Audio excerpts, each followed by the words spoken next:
Welcome to Matters Financial and Geopolitical from a Frontier. I apologise for my absence, but I was feeling poorly last week. The Bank of Korea has released its yearly estimate of North Korea's economic trends for last year. The estimate gives a contraction of the economy of 4.1%.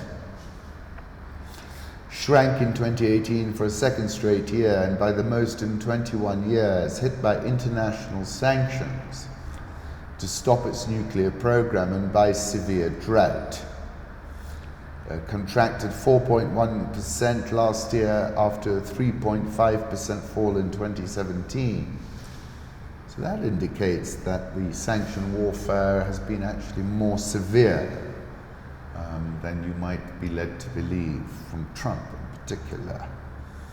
North Korea's international trade fell 48.4% in value in 2018. Mining sector shrank 17.8%.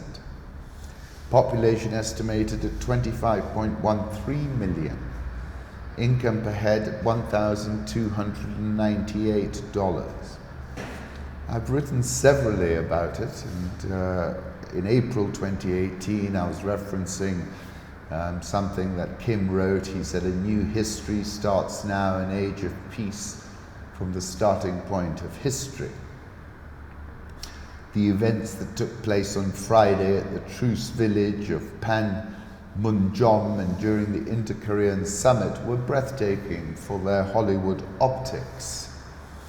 The opening shot of Kim Jong-un surrounded by a phalanx of North Korean officials, later replayed as Chairman Kim sat in his presidential vehicle surrounded by his ninja bodyguards, was almost as good as the opening sequence in P.T. Anderson's Boogie Nights.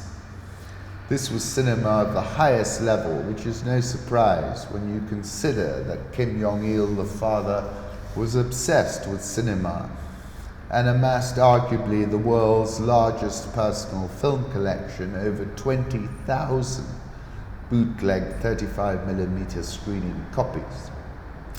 Kim Jong-il also had a penchant for Hennessy parody cognac, and for 2 years in the mid-1990s he was the world's largest buyer of Hennessy parody cognac, importing up to $800,000 of the stuff a year. Kim Jong-il began his career as the head of the state's propaganda and agitation department, and it's clear that Kim Jong-un's sister, Kim Yo-jong, holds the same role and evidently handles all the optics as a chip off the old block. Friday was tip-top geopolitical optics. Pompeo, the newly minted US Secretary of State, that was in 2018, had visited Pyongyang the previous week and pronounced that the young North Korean leader was a smart guy who's doing his homework. The footage to which I was referencing is on Rich Wrap-Up, if you want to watch it, being escorted with his jogging bodyguards. In November 2010, I wrote of far away in distant lands lies the Hermit Kingdom. They've all had tiny little hands like the elves and the shoemaker. And this country has nuclear weapons, and on its border with its neighbor South Korea sits 25,000 American soldiers. And I said, I believe that North Korea is the perfect attack instrument in a way for China. September 2017, I wrote a screaming comes across the sky. He was letting off rockets then. A curve each of them feels unmistakably. It is the parabola.